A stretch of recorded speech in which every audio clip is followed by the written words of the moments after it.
microphone. Okay, so here we go. Okay, so welcome back to my channel. This is Jason Cappuccino of Sashes&Scripts, and today we will attempt to do our first live stream discussion where we will both tackle topics on fashion and topics on pageantry. So I'm a little bit nervous with this live stream because this is the first time that I'm going to do something as bold as this. As you remember, I've mentioned earlier in my Instagram account that I am now trying to add more fashion content with when it comes to my channels, whether it's on Instagram or on Facebook or on YouTube. Excuse me. In order for me to be able to expand, the topics that I am able to discuss, and this allows me, to be able to merge the fashion industry that I've worked in for several decades, for a couple of decades, almost a couple of decades to be exact, and with my fascination and interest in pageantry. So, maraming salamat sa mga nandito ngayon. This is actually a very interesting topic because there's so much things that has happened in the last several weeks. This is our first live stream after almost 3 weeks as well.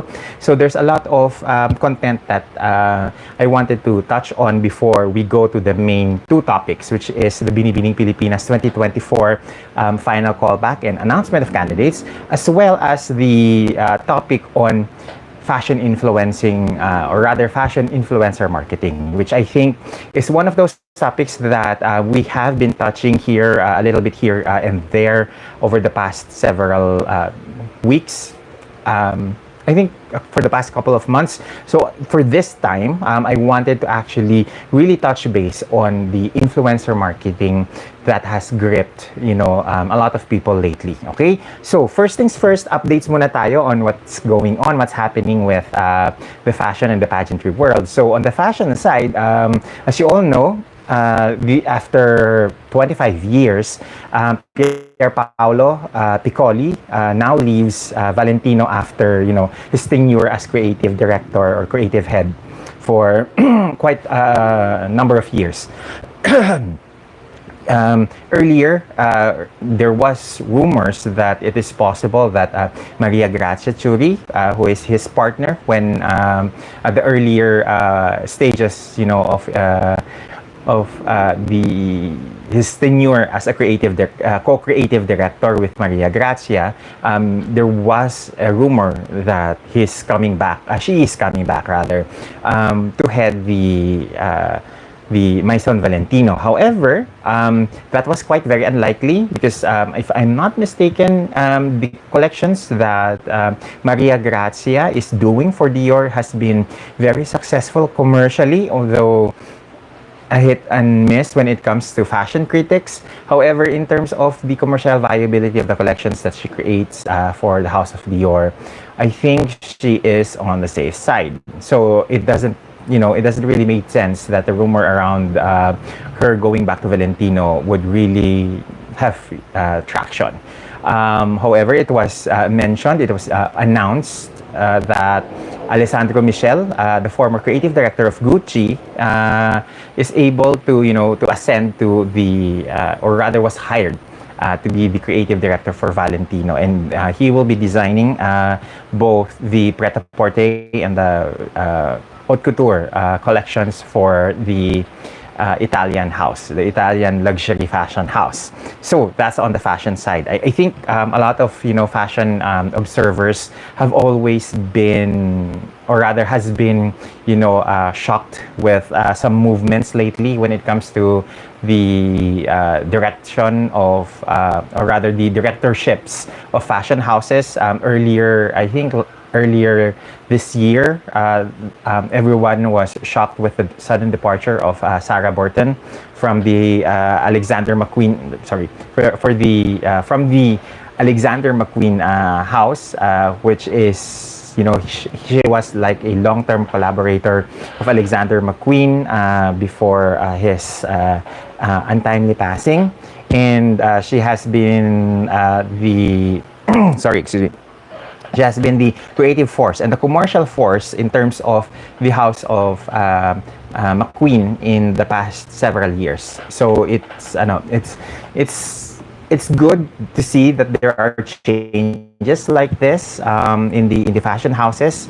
However, there are also fans who feel that such changes has been very abrupt, or rather has been a shocking development, because these names have been very much identified for these fashion houses for the past several years now.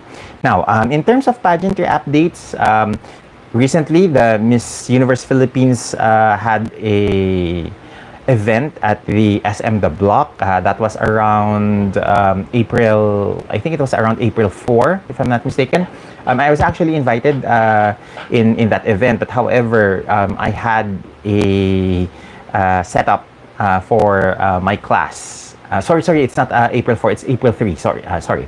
So I had a setup with my class that extended from my original time, so I was not able to join the event. However, I know I needed to prioritize, my day job before covering the event.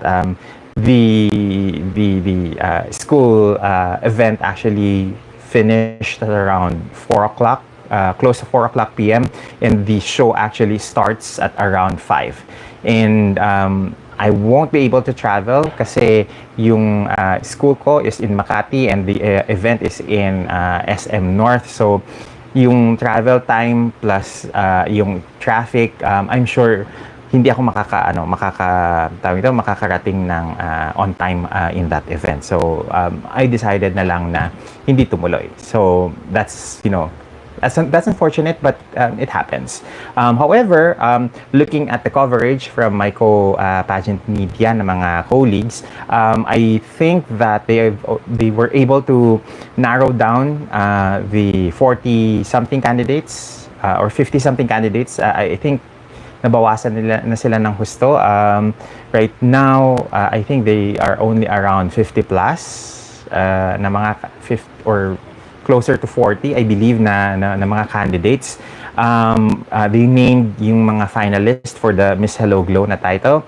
And I agree with most of the candidates na was named.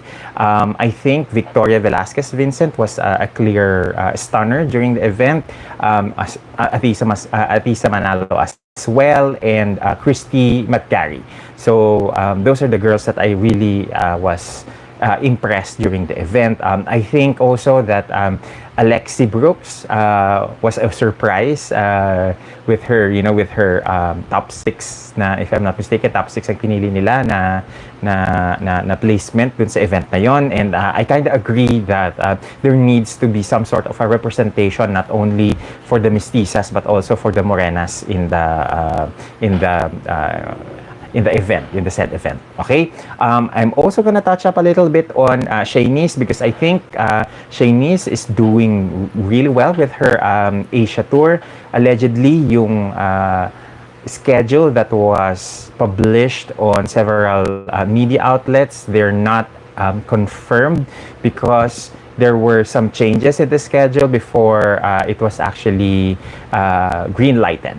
So nakalagay actually doon sa events calendar niya that she's supposed to be in Hong Kong for an event, and she would have to be there for 2 days. Hindi siya nagmaterialize nung March 31st and April 1. So I think it's better to just wait for further announcements on her itinerary for her Asian tour.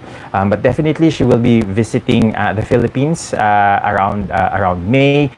Her Asian tour will last for, I think, around 30 days or a little over a month.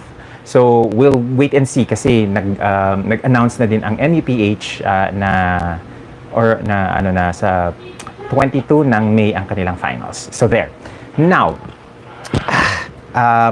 let's see. Where are we? Okay, so we will be talking. Excuse me. Let me just inom lang ako sandali at medyo makati ang lalamunan ko ngayon. It's the change in weather that keeps on making my throat itch. So anyway, I mentioned earlier that one of the main topics that we will be discussing is the Binibining Pilipinas 2024 callbacks and announcement of candidates. I was invited and I was there inside the venue of the Binibining Pilipinas announcement. I was able to record some video footage of the announcement. However, because of the song Win Your Heart ng SB19 was used during the announcement, I cannot use that video because it is monetized by SB19 and yung kanilang record label. So that means that if I'm going to release it raw, then I won't get the tawag ito. I won't get approval because of copyright issues. So what I'm going to do later on is to edit muna and then release it at a later date na lang. Okay? So with the announcement of the top 40, I was a little bit surprised, both pleasantly and shocked with the candidates, because I felt that the candidates this year is like a hodgepodge of a lot of different types of beauty. I think that there are strong morenas, there are strong mestizas, and there are candidates who are somewhere in between.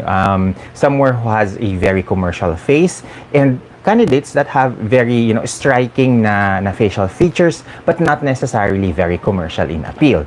So in terms of the Binibining Pilipinas 60th anniversary and what's going on, what's happening, what are their plans, they have been pretty much hush-hush in terms of their plans, because I'm kind of understand that they want to make sure that everything is under wraps because they don't want leakages to happen. But from what I've heard during that evening, the Binibining Pilipinas finals is tentatively going to be on the 7th of July. So tama yung splook ni Binibining Pilipinas World 1996, Daisy Reyes, that the pageant is going to be held at the Araneta Center on Araneta Coliseum, Smart Araneta Coliseum on July 7th.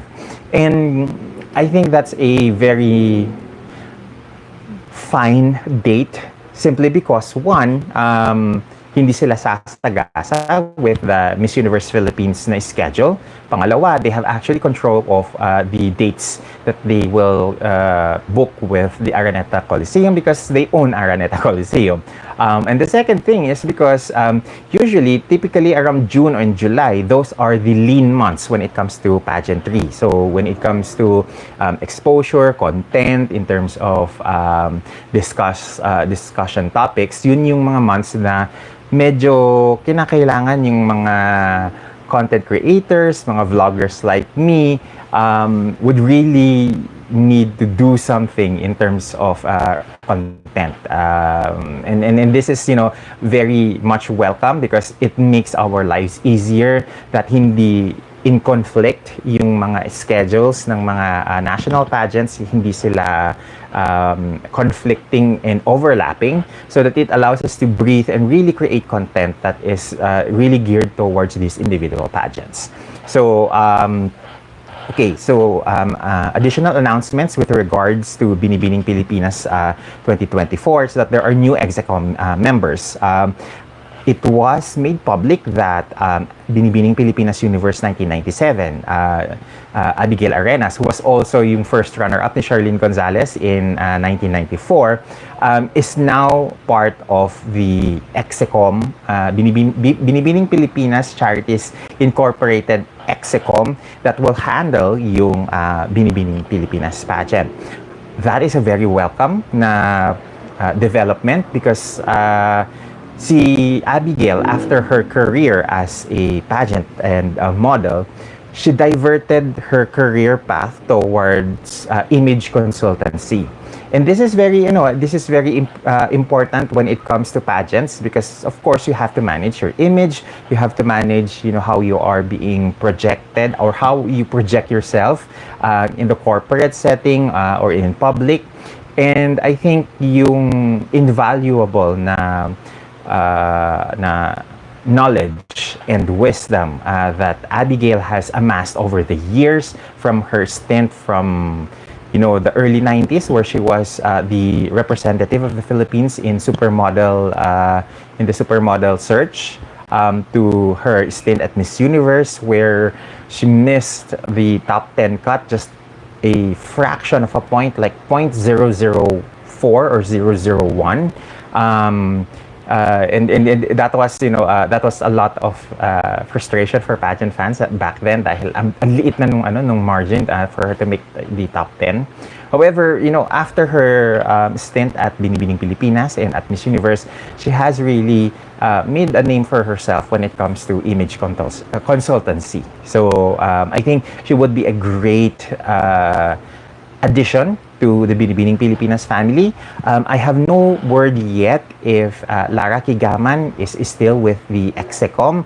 I am now thinking that perhaps every year they ask someone from the previous na mga winners ng Binibining Pilipinas to sit as a member of the Execom committee. So maybe it is a yearly thing where I think in 2022 it was Lara Kigaman, and then last year she was actually in the US for the most part of the Binibining Pilipinas pageant. So hindi natin siya nakita, and so it does make sense that if in case they have decided that every year a new member of the Execom is coming from the past na mga winners nila, then it kind of makes sense that they are rotating yung mga winners, past winners nila, to imbibe and to invigorate yung pageant on a yearly basis. Of course, certain perspectives din kasi are needed in order to enliven the pageant and enliven yung experience ng mga candidates. So I'm kind of excited for that. And also, there is a new member of the Execom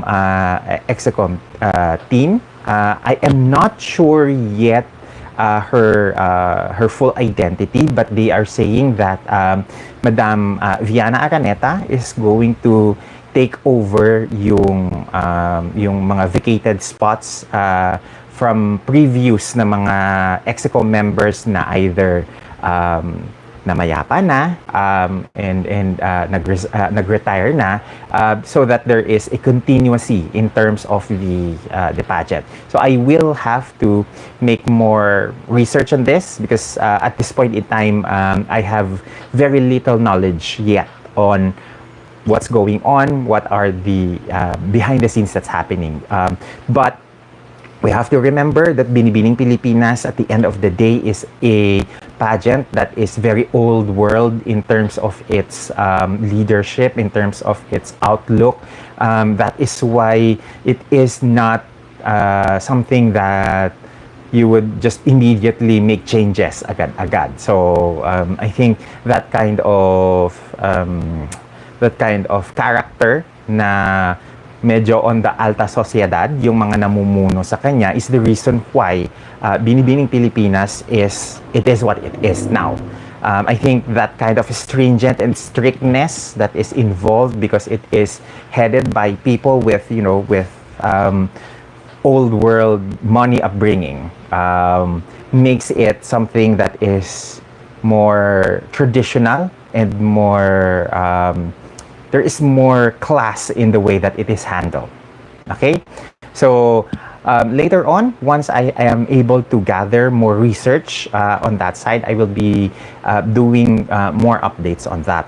Whether it's in Instagram or in YouTube, you will know later. And also, I am currently still on the process of doing planning a content for Binibining Pilipinas, but I might have to slide it a little bit later when it's closer to the Binibining Pilipinas dates. I haven't yet been able to talk with Mark because we're supposed to have a planned live stream together, supposed to be somewhere this April, to talk about Miss Universe Philippines, because papalapit na yung pinaka mainit na parte ng MUPH, and I want that mauna na lahat ng MUPH content before we really sink our teeth on the Binibining Pilipinas, because I think being the 60th year of BPCI, we really need to put a spotlight on the oldest and the most glamorous, prestigious national pageant here in the Philippines. Now, let's talk about the 40 official candidates. There was a lot of hidden gems in the announced candidates. They're not very popular. Unlike in Miss Universe Philippines, there are a lot of repeaters, and therefore, because they have been in Mutya ng Pilipinas, Binibining Pilipinas, or other pageant systems, kilala na sila ng mga fans. So they are quite popular with the fans. That is not the case with the Binibining Pilipinas batch of candidates this year. All 40 candidates, at some point we've heard about them, but they're not as popular as the girls that we've seen in NUPH. And this is because a lot of the girls that are joining Binibining Pilipinas this year are provincial, regional na mga winners of their mga pageants. We have a Miss Ormoc, a Miss Abra, we have ladies that are from the provinces as well as from Metro Manila. We also have some crossovers, but they are, pretty much very not very popular only to the pageant media. So on my end, I deliberately did not want to research on the girls who are applying, because I want to be surprised come announcement of candidates. And I was really surprised with the quality of the girls this year, because there were murmurs about going about that, oh my God, ang tahitahimik ng Binibining Pilipinas, they might not get the quality candidates that NUPH had in this batch, and all of those fears were unfounded apparently, because we can see from the video footage with the photos that are currently being released for Binibining Pilipinas, a lot of the girls are actually very pretty, very gorgeous. It's just that they're not popular. So because you're not popular, it does not automatically equate that you're not beautiful. It's just that other girls were able to amass following in their previous stints in other national pageants. Now, as I was saying, there was an equal balance of gorgeous morenas and mestizas in Binibining Pilipinas this year, and I am looking at the 40 candidates. As I was looking and observing them, I felt that the mestizas are out for blood because of what happened last year. A surprise morena won Binibining Pilipinas International with Angelica Lopez last year, and now I feel that the mestizas are out there, to reclaim the title. And of course, hindi rin naman patitinag ang mga morenas, because I think that morenas, after tasting victory last year, are toughly defending their turf, kumbaga, this year. So this is going to be a very interesting dynamic, because we have a very skewed perception when it comes to Miss International winners. A lot of us kinda grew up with the notion that it's the mestizas that are, gonna win Miss International.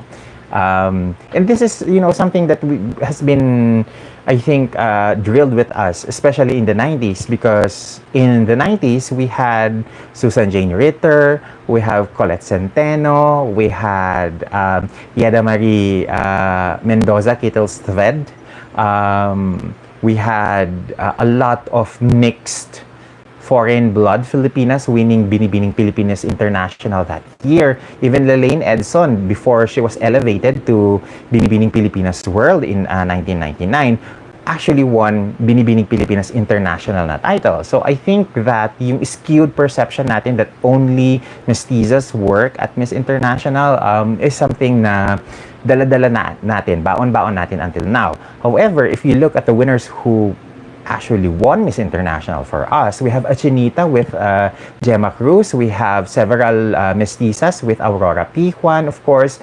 We have Bea Rose Santiago. We have Kylie Versosa. However, we also have Morena winners like Melanie Marquez and Lara Kigaman. So I think that yung dynamics nung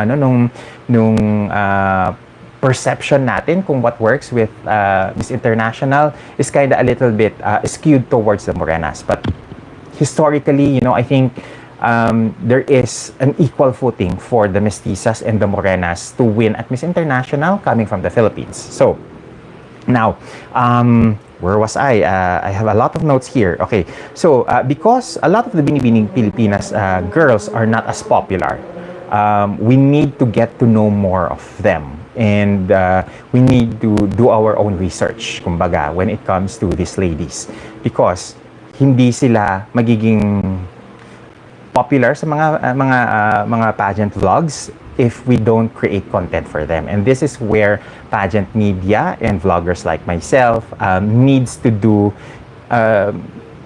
more, or rather needs to give off more effort in terms of giving them exposure. So I think because these girls, not like in MUPH, ang MUPH, mga APs, may mga associate partners sila that would have connections and machineries to make these girls popular on social media. With Binibining Pilipinas, a lot of these girls are kind of raw in terms of yung exposure. So I think this is where pageant media and pageant fans need to take an extra effort to getting to know these girls. Now, as I mentioned earlier, there's a lot of new faces in Binibining Pilipinas this year.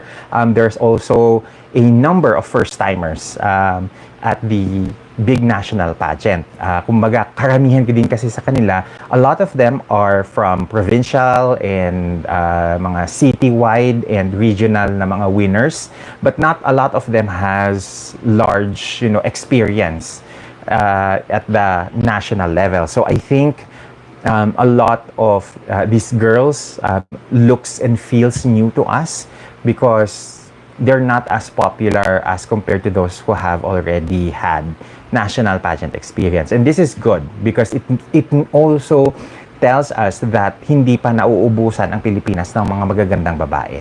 So the raw material is there and we just need to polish them because a lot of the girls that I saw in Binibining Pilipinas were actually very, very pretty. So a lot of them, I am not really even familiar with their names. The only girls that I was able to learn or rather recognize were Phoebe Godinez, of course Vera Dickinson, and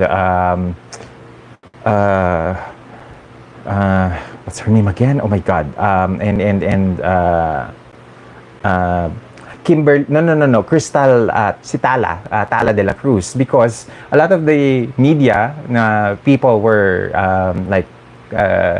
calling her name during the interviews. So dun ko lang nalaman yung pangalan niya. But immediately when I went inside the New Frontier Theater where the candidates or the girls were officially announced as candidates, taon na nakaposisyon ako doon sa area where Tala was located.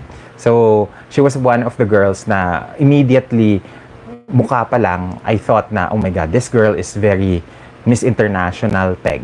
And now because nabanggitan natin si Tala, let me just list down 8 or 10 girls na pumukaw sa attention ko during the Binibining Pilipinas Binibining Pilipinas Callbacks. So let's start with Tala because she's the first lady that really captured my attention because she was a cross between Megan Young and to a certain degree a little bit of Maureen Montaigne. So when it comes to yung beauty, I think this is the kind of girl na hindi natin pwedeng palampasin. This is the kind of beauty that needs to be nurtured. She still is very young. I think she's still studying. I think Holy Trinity, or oh my God, I forgot.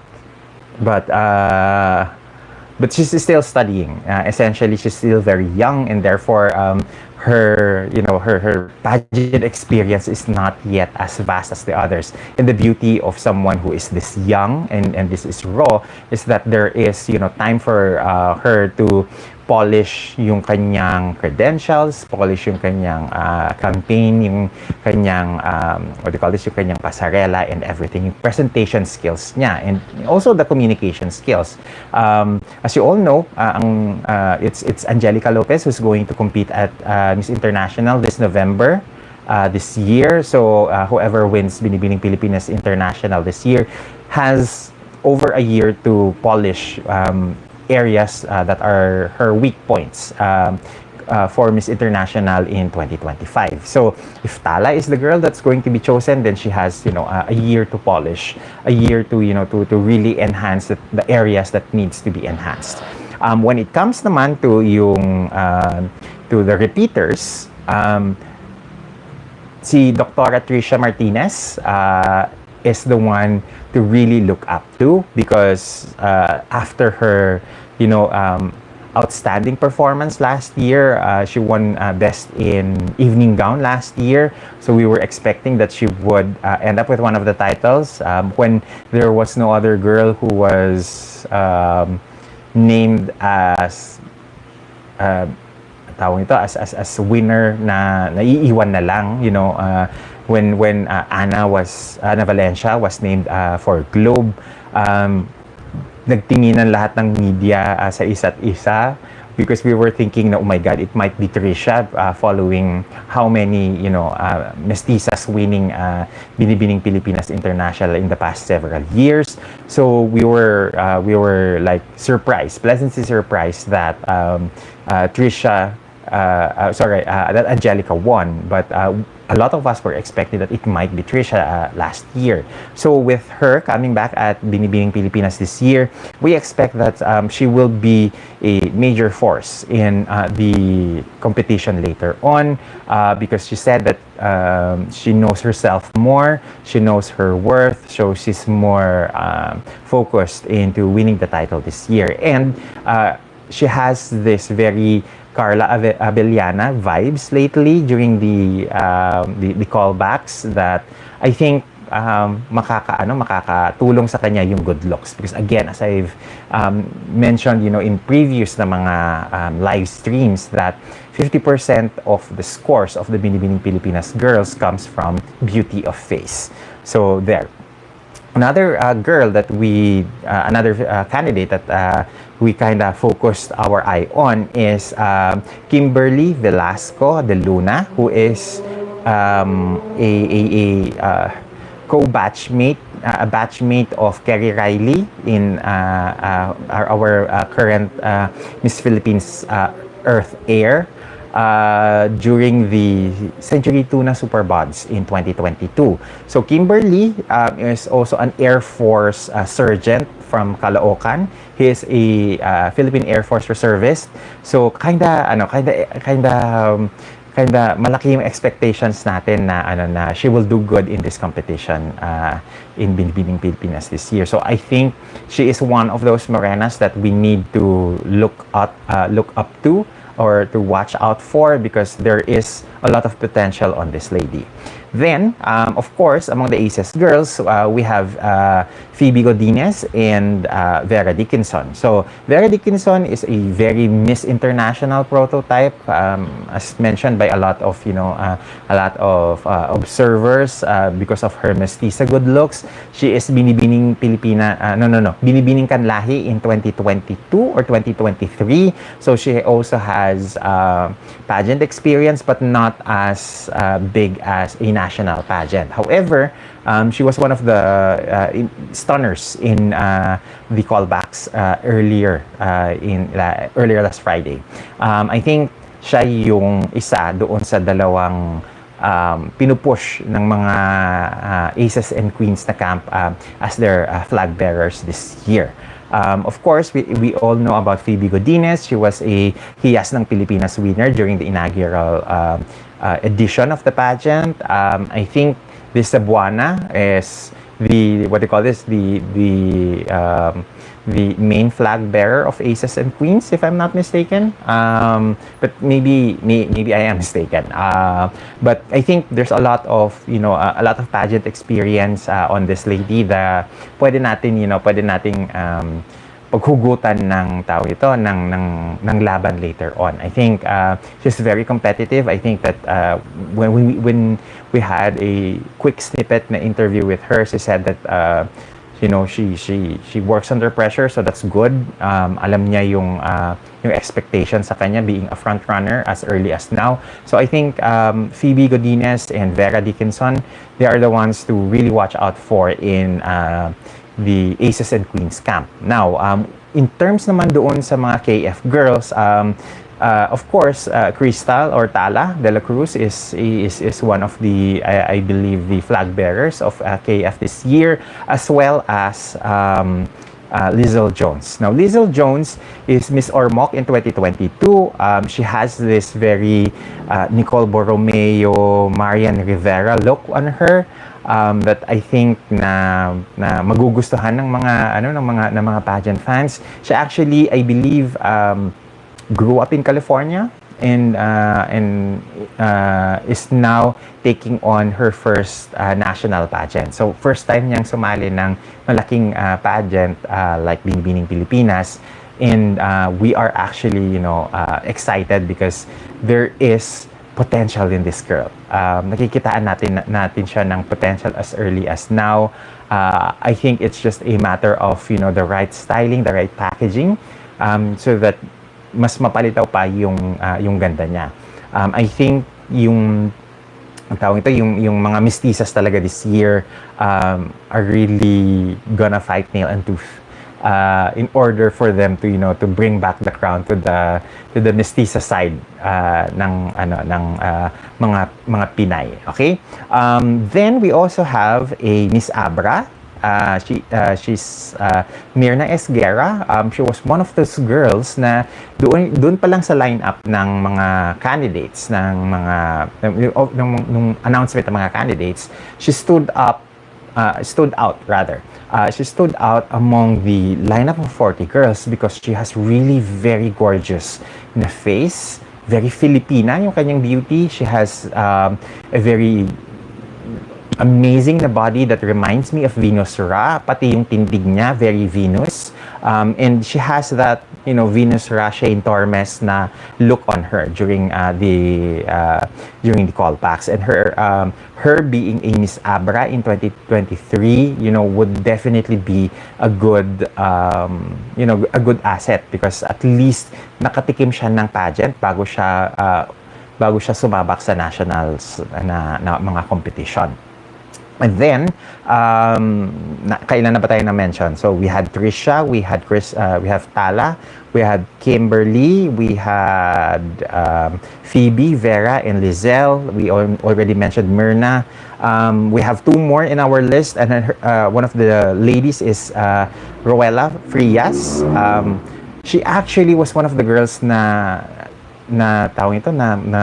napansin namin during the lineup of the 40 candidates.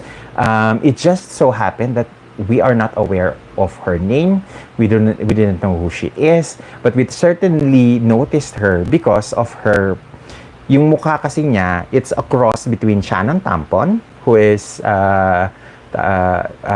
Miss Elite Philippines, in I think several years back, a couple of years back or a couple of years back, and Meiji Cruz. So ang ganda nung mukha niya na parang hybrid between Shannon and Meiji.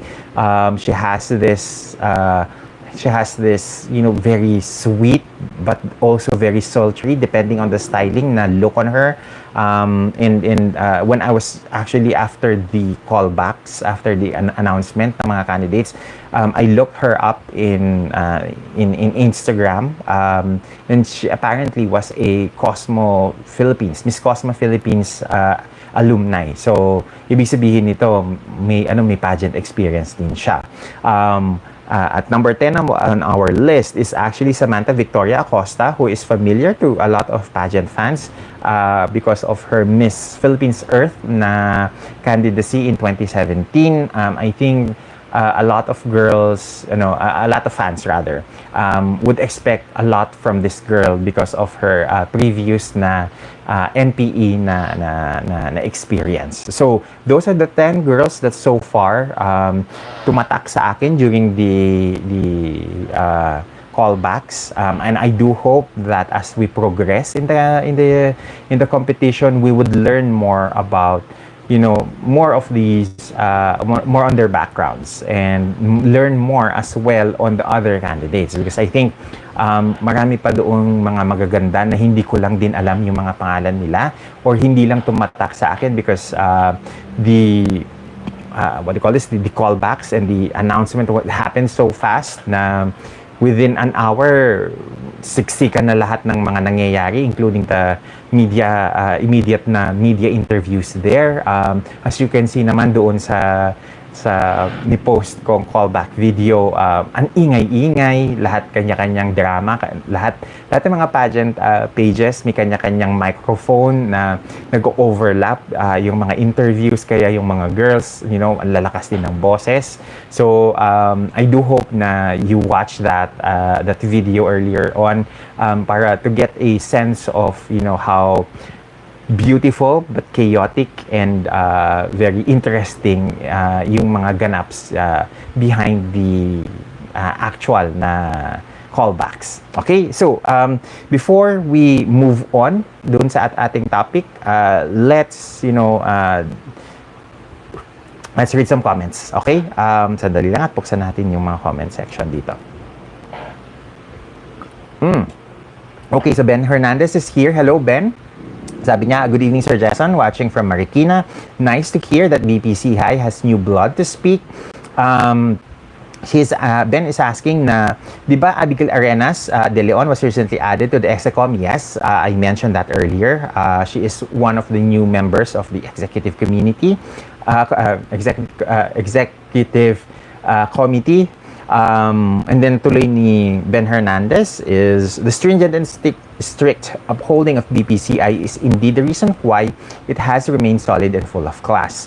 Grabe ang diamond batch ng BBP ha, lahat Diyosa. Okay, so going back doon sa mga candidates ng Binibining Pilipinas this year, there's a lot of other girls na hindi ko na-mention, hindi ko rin kasi masyado kilala pa, hindi ko alam yung mga pangalan.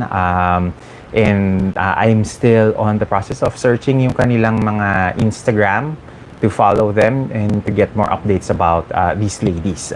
I think karamihan ng mga girls na hindi ko nabanggit were on the Morena side. But kapag titigan mo sila ng matagalan, hindi ka magsasawa sa mga mukha nila. They really look gorgeous, and I think yung kalamangging kaligatan nila, sets them apart from other candidates. Although right now, I think if I am going to weigh in, mas maraming mga mestiza ang tingin ko palaban this year as compared to the Morenas. However, it doesn't mean that the Morenas are gonna take this lying down. So I am, I am excited with the dynamics later on how the Morenas versus the mestizas are going to play out in the competition. And I think this year we're going to be inundated with a lot of surprises because a lot of the plans of BPCI is very hush-hush. I was asking na maybe kahit man lang sana madala nila si reigning Miss International Andrea Rubio here. They were able to bring together, past Miss International winners, pero wala talaga, tikong bibig talaga ang Binibining Pilipinas this year on their plans. Okay, Dansum, SNJHSM, sabi niya, Tala is studying at Holy Angels in Pampanga, BS Accountancy. Parang hindi yata accountancy. Ang accountancy, I think si Vera. I think si Tala is studying communications.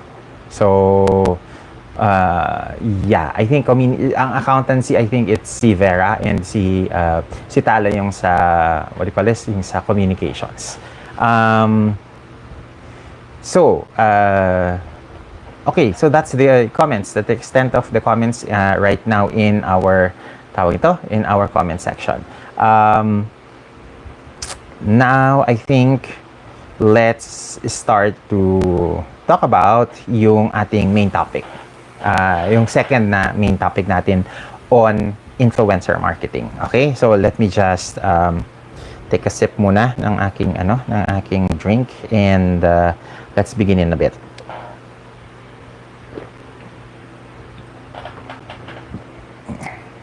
Okay, so okay, one of the topics that I really wanted to focus on and do a content on is actually on influencer marketing. Actually, dito nag-umpisa lahat ng away nitong mga influencers natin, yung mga issues na nangyayari between the people who follow Heart versus the people who follow Pia Wurtzbach. And I wanted to take a moment and discuss yung influencer marketing, because this is something I think that is new in terms of strategy for a lot of Filipino fans and a lot of Filipino na mga fashion enthusiasts, because influencer marketing is not new actually. However, because of the awareness of yung nangyari kay Pia and kay Heart, a lot of people now are, especially in the pageant fandom, are now giving attention to influencer marketing, although they don't know it as influencer marketing, but a lot of them are creating content. A lot of fans are creating pages that follows Heart or Pia on social media.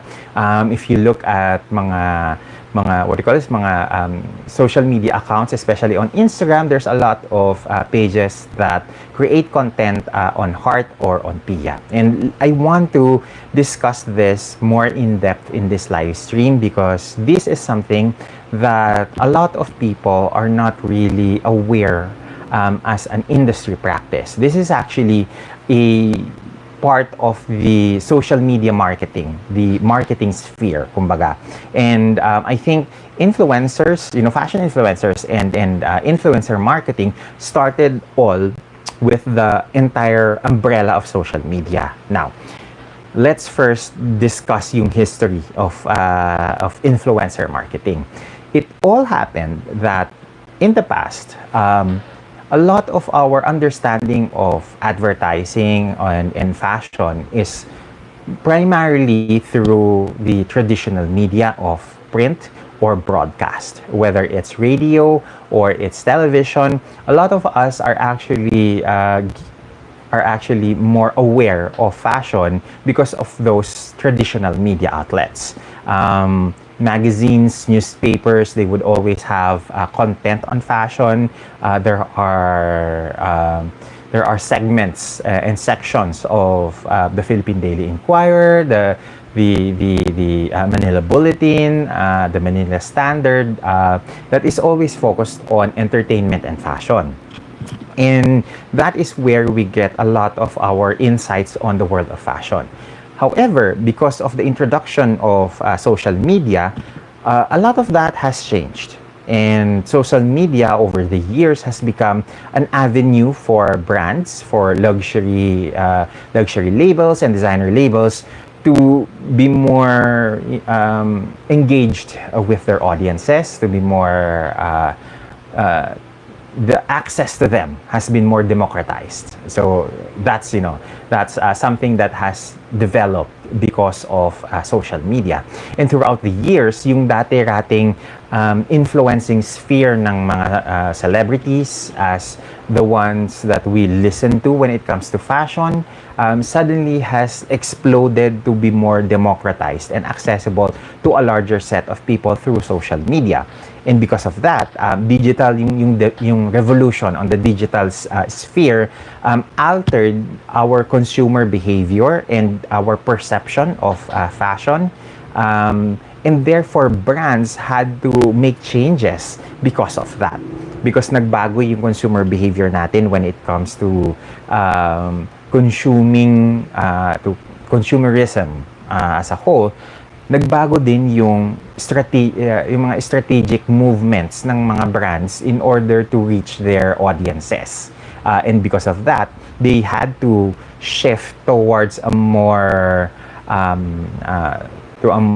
democratized na advertising and be more collaborative with accounts on social media. Because before, push content yung lumalabas when it comes to advertising. Meaning, the brands have control on their image, on the advertising na mga posters, mga photo shoots that is being consumed by the public. That case, yung nagdidikta ng the way that we consume fashion is from the brands. However, because of social media, things have been more democratic because now we see influencers and their audiences being the barometer of what's on trend. Sila yung nagsiset ng standards. Sila yung nagsiset ng taste level. Sila yung nagsiset ng ng notion natin kung ano yung uso. And I think that kind of power of social media is something that has exponentially grown over the years. Before, we had the KOLs. I think you're familiar with that term during our live stream with Mark Sobrajahani with several weeks back, I think around February. And these KOLs, the key opinion leaders, they're the ones that we listen to when it comes to mga consumer goods, especially on the fashion arena.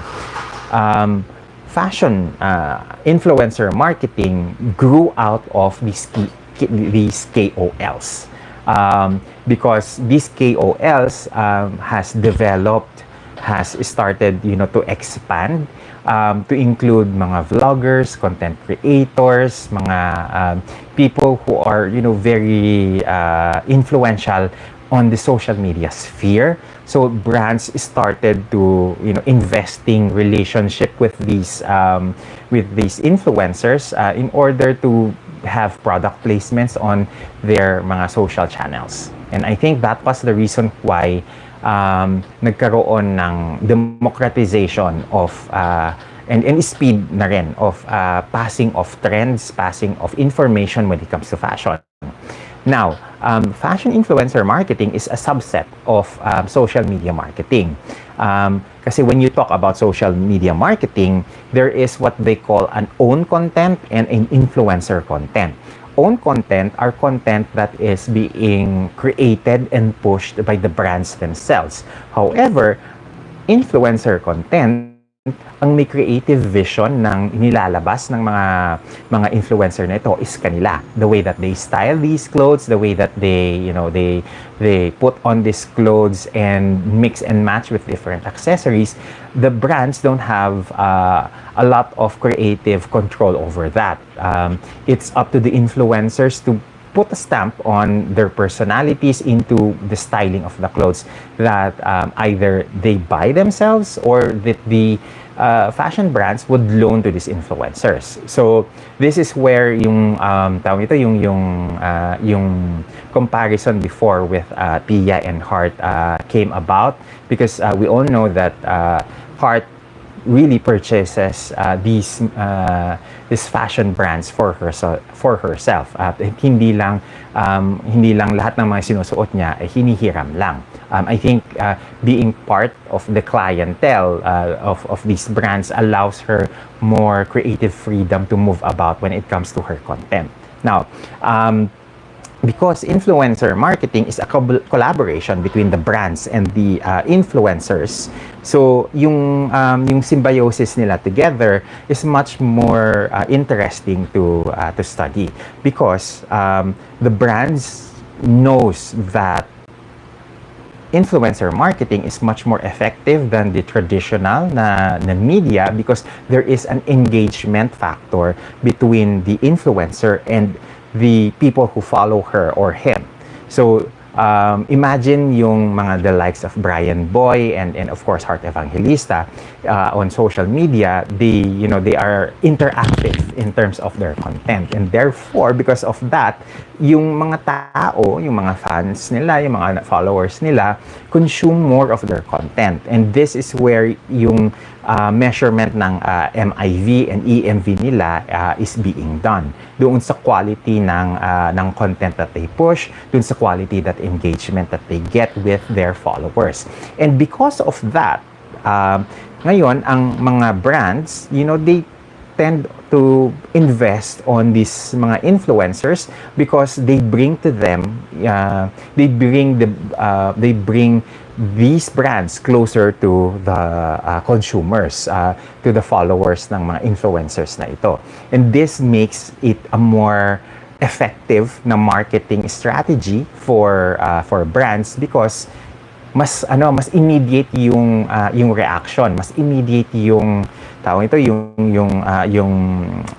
yung measurement because like for example, right after Heart posted about the Thierry Mugler na Angel Novo na perfume, gumalaw yung merchandise. Sold out siya in different parts of the world. That is the kind of power that influencers have on their followers, that they are able to, push merchandise, that na kaya nilang paggalawin yung mga produkto from the shelves into the shopping baskets of the consumer. And I think that is the reason why in the next several years, we will be seeing more influencers at the influencers sphere because brands will be investing more on them. Now, we will be discussing that a little bit later in terms of value, in terms of numbers. Mas madali kasing i-explain yan a little bit later when we go through muna yung some of the nuances of influencer marketing. Now, the influencer marketing initially started with traditional na celebrity endorsements or mga models to a more engagement-driven strategy by partnering with specialized and niche market na mga influencers who can bring authenticity and engagement through community building. So ito yung nangyayari with perfect example here for that is Heart Evangelista, because as I was doing research on her, I was also observing yung mga fans and followers ni Heart, because looking at her socials, she is not only active on social, but her followers are also active in engaging with her content. This is a very symbiotic na relationship for both Heart and her followers, because the followers satisfy a sense of need, a sense of want whenever they comment, whenever they buy something that Heart is endorsing.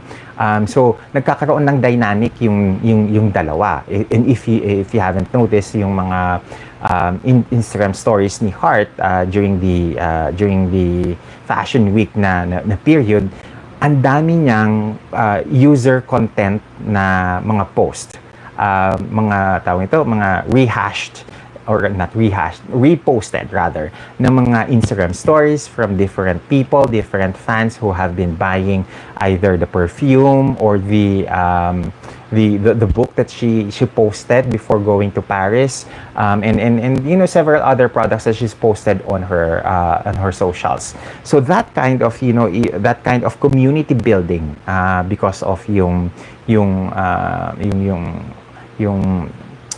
engagement that happens on social, mas nabibigyan ng incentive yung mga brands to invest on fashion influencers, because they know that the results are much more immediate and much more measurable. Now, influencers have now, because of that power, influencers have now become an essential strategy for brands.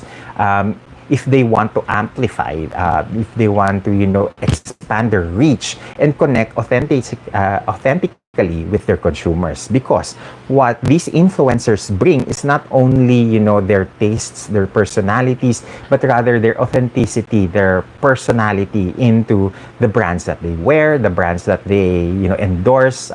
It gives them, a control, a certain level of creativity and control on the content, on the way that these clothes are being meshed together, being styled together, so that they won't look as if they're manufactured. Kasi yun yung mahirap doon sa influencer na marketing eh. If people feel that you are inauthentic, or that you are, you don't have a personality, or you don't have a point of your own point of view, or your own personal perspective on fashion, and you don't have your own style, your own visual language in your communication of your style, of your personality, then there is no reason for a lot of these, followers to buy into the lifestyle that you are selling to them. So that is, one of the downsides of being an influencer, if they don't feel the authenticity coming off from you. Now, because of the potency of influencer marketing, a lot of brands are actually investing doon sa influencer marketing, and just konting plug lang, okay? We tackled actually the type of influencers in our previous live stream on why luxury goods market is not compatible, kumbaga, with pageantry, and in that conversation we mentioned about the nano influencers, the micro influencers, the mega influencers, and the macro influencers. And if you want to learn more about that, you can go and check yung live stream natin na yun a little bit later after this. I will also try to link in yung what do you call this, yung live stream na yon here later on doon sa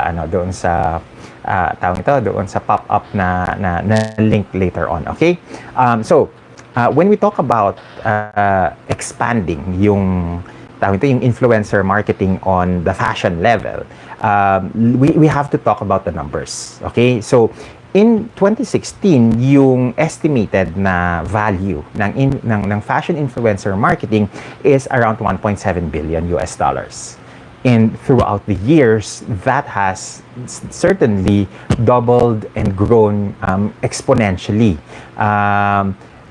Because in 2022, it was estimated na yung 1.7 billion noong 2016 has grown into 16.7 billion US dollars in 2022. And in 2023, it was reported that the influencer marketing has grown into a 21.1 billion na industry. So ganun siya kalaki. And throughout the years, it is expected from 2020 to 2027 that the annual growth rate that is expected of influencer marketing would be around 35.7% na growth. Any double-digit growth is a good kind of growth.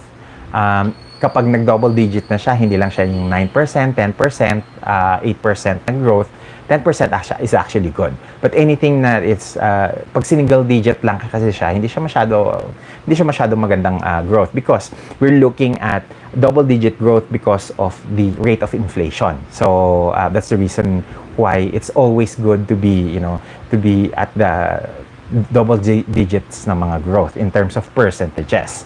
So if you have like a 35.7% na growth in the luxury influencer marketing, you know that more brands are going to invest more on it, because it is an expanding and a growing industry. There is even a research that says that in 2024, it is expected that by the end of this year, the fashion influencing na game, na industry is going to be around 24 billion in terms of worth, in terms of value rather. So, ganun na lang kalaki yung magiging audience and magiging investment ng mga brands with influencers. And this is the reason why everybody wants a piece of pie. Kaya naglalakihan, dumadami yung mga gustong maging influencer in the fashion influencing na sphere because malaki ang pera. There's huge money involved here. And unfortunately, hindi lahat ng mga gustong maging influencer become successful because of it. Because in fashion, in order for you to become an effective na influencer, you really need to be someone who knows the game, someone who knows fashion, someone who knows the difference between a rose cut na diamond versus a cabochon na cut na stone. You need to be able to know what is the difference between a tourmaline versus a sapphire. And you need to be able to, know the difference of ostrich feather versus peacock feather versus chicken and duck na plumage. So all of these things, kanya-kanya siya ng expertise, kanya-kanya siyang knowledge that needs to be invested on. So you really need to know your fashion stuff. It doesn't make sense that you just know the brands. It's far more intricate than that. It's far more demanding than that because you need to know what type of shoe is that. Is it a Mary Jane?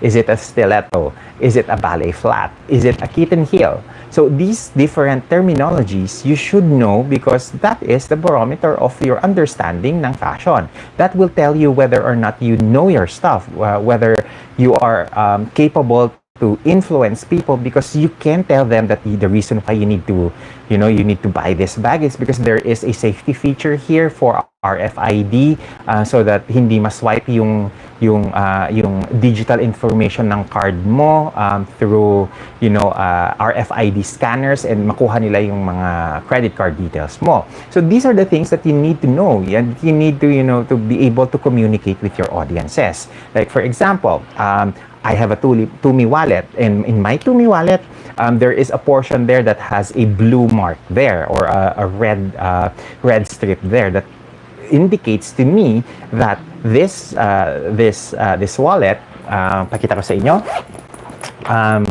this is a Tumi wallet, and in here there is what we call, sandali lang tanggalin natin yung mga laman na pera para hindi nyo makita kung how much do I have. So there is this strip in here. Let me remove that. This strip in here, that blue strip there, it's made out of leather. That tells me that this is the section of the wallet that has RFID protection. Ibig sabihin nito, dito ko dapat ilagay lahat ng mga credit cards, lahat ng mga cards that has to do with my bank details, so that if in case that I travel to Europe, to the US, or to any other country that has the technology to read RFID na mga details on your cards, I am protected. Because nowadays, thieves, yung mga magnanakaw, they have high performance na mga techie gadgets na that they are able to scan your bank details just by tapping or mapadaan lang nila yung kanilang gadgets on your wallet. So that means that because high-tech na yung mga magnanakaw ngayon, there are brands that are leveraging technology in order for them to make your wallet safe, make your bank details safe. And these are something that fashion influencers need to know about the products that they endorse, the clothes that they wear in their reels or in their social media na mga posts. They need to understand the difference between a leg of mutton na sleeve versus a bell sleeve versus a Philippine terno na sleeve. The butterfly sleeve. So these are different sleeve treatments, and they have to know how different they are so that they can explain in their captions or in their content, the differences between all of these stuff that they wear. This is the reason why, understanding fashion is very crucial to understanding, understanding fashion is very crucial in the influencer na game. Okay? Now, I need to also discuss with you or tell you about the influencer and the luxury goods market and the expansion on Southeast Asia. There are, during the talk with Heart Evangelista in my class in UP, one of my students asked about the expansion of luxury goods in Asia, because if you haven't noticed, after China and Japan, these markets are already actually on the mature na side. So fashion brands are now looking towards Southeast Asia in terms of expanding their market. Kasi, as I mentioned, China and Japan are mature markets, and there is very little area to move on. There is very little growth in that area, and South Korea is already starting to be saturated with luxury goods. So a lot of foreign luxury brands and fashion brands are now setting their eyes on Southeast Asia, and this is the reason why kapag nababanggit yung mga fashion week na mga influencers, a lot of them that is being mentioned are mga Thai na mga influencers, influencers from Thailand, and of course influencers here in the Philippines. And this is the reason why a lot of the businesses are opening in Thailand. A lot of luxury goods are opening in big malls in Thailand, because after Singapore, Thailand is starting to emerge as a potential and possible na retail hub for luxury good market. And of course, kapag napag-usapan na ang Thailand, hindi nalalayo ang Pilipinas as the next potential na market to grow. And this is evidenced during yung talk namin with Heart, because she was mentioning about several international brands like here in the Philippines, Dior, Tiffany, Louis Vuitton, and certain brands are now expanding to have their own company presence here in the Philippines, and are not under SSI or Rustans. And some of the brands that Heart was able to mention was like Celine and Gucci. So this means that there is a market here in the Philippines. There is a market for luxury goods in the Philippines, and therefore there is a potential to grow that market. And because there is a market here, later on we will be seeing more Filipino influencers entering the influencing scheme, who we will be seeing at Paris Fashion Week, at the Milan Fashion Week, at the Haute Couture Fashion Weeks in January, the first quarter of the year, and the third quarter of the year. So usually ang mga fashion shows, it happens January, February, and March, and the months of June and July in the third quarter. So a lot of growth is expected in the fashion influencer na tawag ito, fashion influencing na sphere, because that is where the market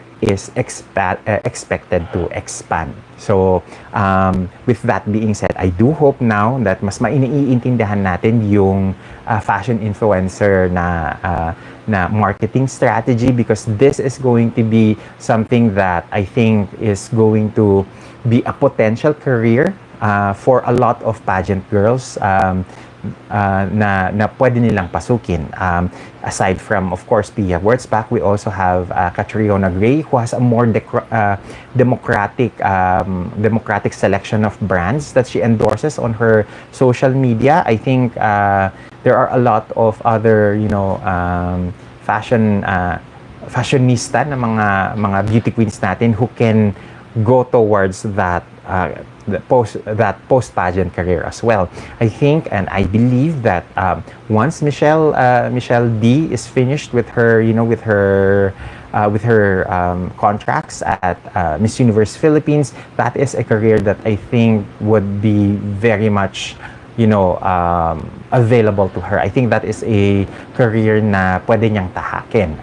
I think she would be great in endorsing mga brands that are a little bit offbeat, that are a little bit more quirky and a little bit more that brands that needs endorsers that has a little bit more personality than the average fashionista. So I think Michelle would be a great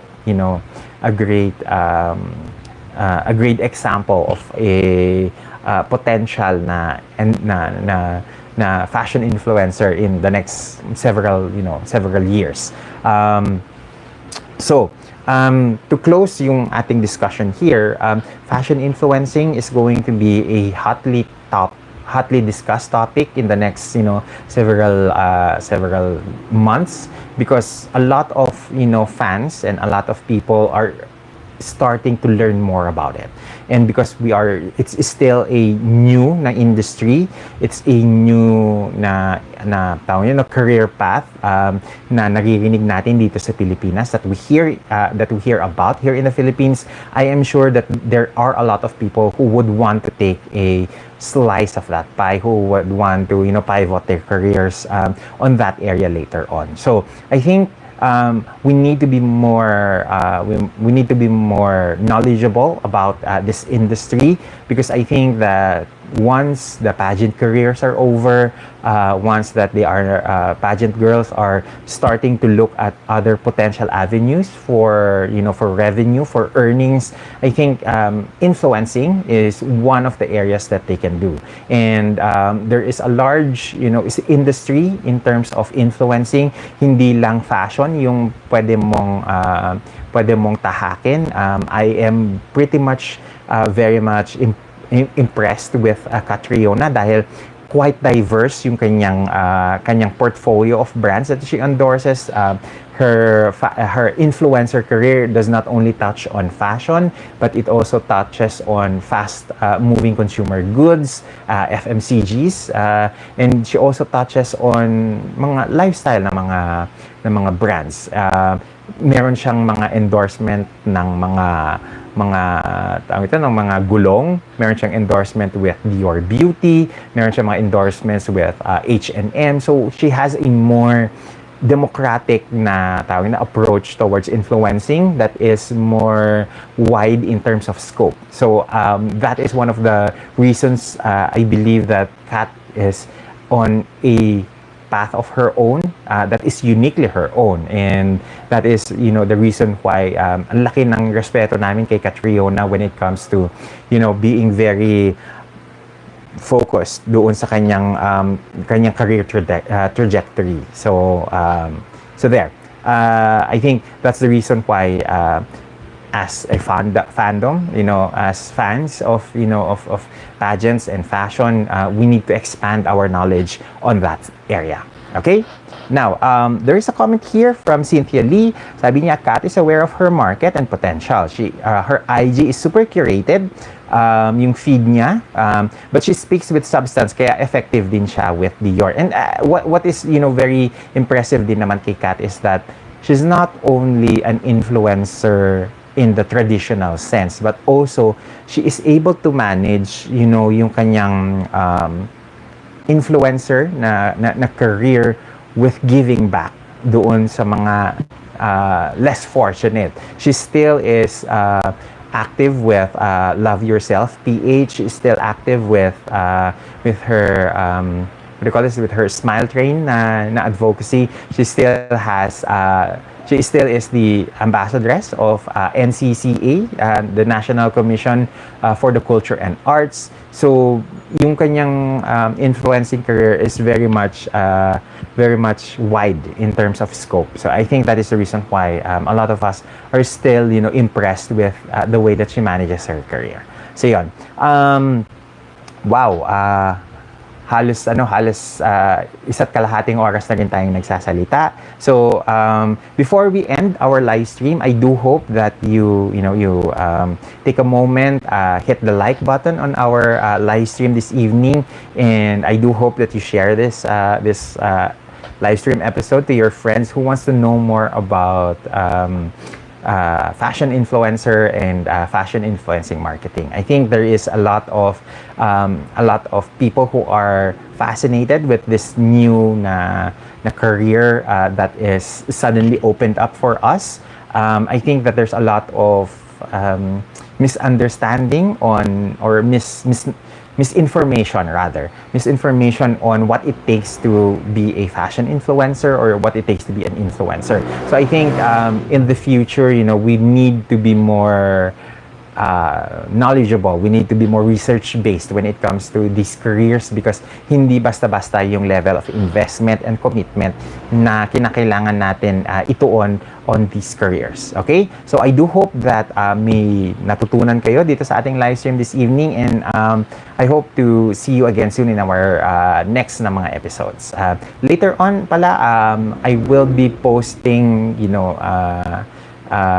additional, or rather mga shortened clips from this live stream para mas ma-enjoy nyo yung mga pertinent conversations that you want to tackle on later on. Okay, so thank you very much. Have a great evening. Thank you very much for the support and your pakikinig in this live stream. I do hope that in the next several days I am able to deliver more content na masisiyahan kayo, and I am already planning my end of April and early May na mga content, so I do hope you stick for that. So thank you very much. Have a great evening, everyone, and see you in our next live stream. Bye and take care.